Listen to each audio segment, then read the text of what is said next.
Ils sont venus des départements de Sikensi, de Tiassali, de Tabo, d'Aboville, de Grand-Maurier et des villages environnants pour rendre hommage au président de la République Alassane Ouattara pour ses actions de développement dans l'Anyébi-Tiassa. Non seulement on a eu un ministre, mais aussi un vice-président de l'Assemblée nationale, l'honorable Adama Bitogo. Le président de la République a reconnu le travail que nous avons fait ici dans l'Anyébi-Tiassa. C'est ce qui compte. La santé, c'est la vie. En nous confiant la vie des Ivoiriens, il nous a tout donné. Fils de la région, le ministre de la Santé, de l'Hygiène publique et de la couverture maladie universelle, Pierre Demba, il les a exhortés à s'inscrire dans la politique du président de la République, Alassane Ouattara. Le chef de l'État compte sur nous, la population de l'Anyébi-Tiassa nous regarde et la nation ivoirienne nous fait confiance et nous regarde. On ne donne pas des postes aussi stratégiques comme le président, vice-président de l'Assemblée nationale, comme le secrétaire du bureau, comme le ministre de la Santé, de l'Hygiène publique et de la couverture maladie universelle si on ne vous fait pas confiance. Le chef de l'État nous a fait confiance. Il nous appartient de nous faire confiance mutuellement et de donner l'exemple par notre comportement et notre acharnement au travail. Le ministre de la Santé, de l'Hygiène publique et de la couverture maladie universelle a invité les populations de l'Anyébi-Tiassa à se faire vacciner contre la pandémie du coronavirus.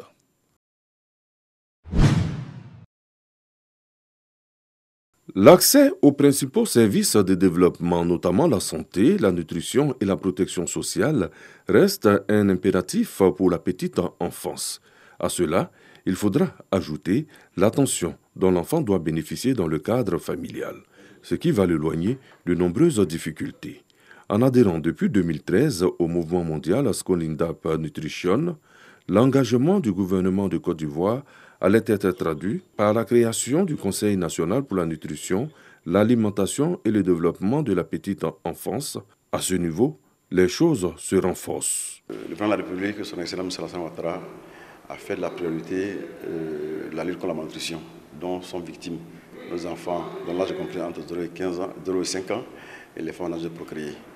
Et donc, la malnutrition, malheureusement, c'est une problématique qui est mondiale et notre pays n'y échappe pas du tout.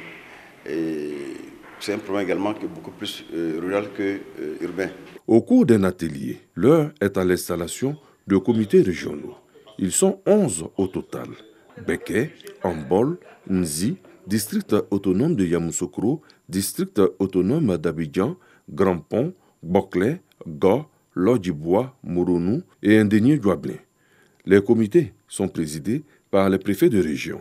Il nous appartient, nous, en tant que représentants de l'État, de prolonger les actions du gouvernement de telle sorte qu'on puisse arriver à mettre fin à ce fléau de la malnutrition. Nous sommes les secrétaires techniques de ce que nous voulons mettre en place.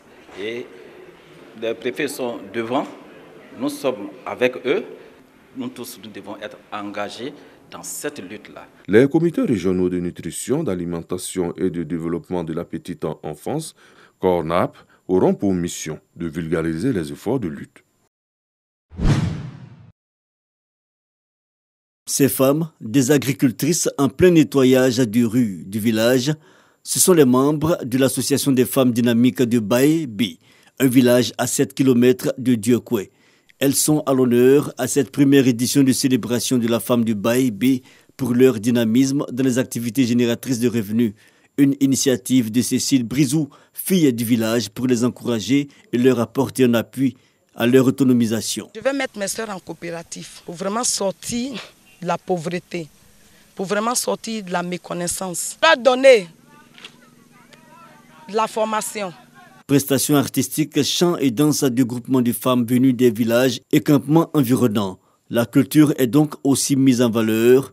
La cerise sur le gâteau, c'est la remise à chacune d'entre elles d'un panier contenant des produits laitiers afin de leur donner des forces et des numéraires. La notabilité du village a quant à elle reçu des boubous du terroir Oué, le tout d'une valeur de 6 millions de francs CFA, une célébration qui vient valoriser ces femmes battantes et met en œuvre la cohésion sociale dans cette localité de la région du Guémo. Après les honneurs, il faut que cette femme soit digne. autonomiser nos mères, autonomiser nos femmes, autonomiser nos sœurs, c'est autonomiser aussi la société entière. J'exhorte toutes les jeunes filles, les jeunes femmes de la région à se former au métier d'homme, comme on dit chez nous. Ces populations du canton central de Dieukwé ont donc été exhortées à privilégier le vivre ensemble et le développement de leur canton en faisant fi des provocations. Korogo, enceinte de la paroisse Saint-Jean-Baptiste. Des fidèles en extase au rythme cadencé du balafon. Ces fidèles sont transportés par des cantiques en langue sénifo, distillés par le chantre Cécile Yéo. Elle commémore ses 9 ans d'engagement pour l'évangélisation des populations. Grâce au balafon, instrument traditionnel sénifo, elle prône le pardon, l'amour et l'acceptation du Christ. On est plus que 10 personnes qui chantent en langue et le balafon et en français. Pour vous donner la vie éternelle, venez, venez mes frères et mes sœurs, Seigneur Jésus vous appelle. Ce travail, alliant langue et instruments du terroir, a des résultats probants et appréciables, salués par les autorités ecclésiastiques de la paroisse. Elle travaille pour la famille d'abord et puis pour l'église.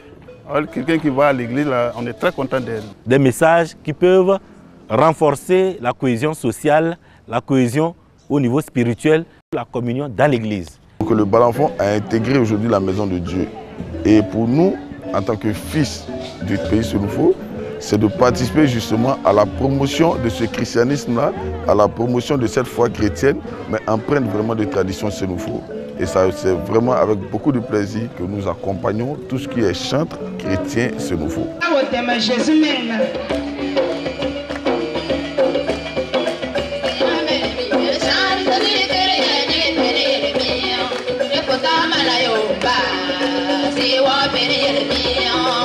L'église catholique est fortement implantée dans la région du Poro grâce à l'action des chantres qui ne ratent pas d'occasion pour se faire entendre.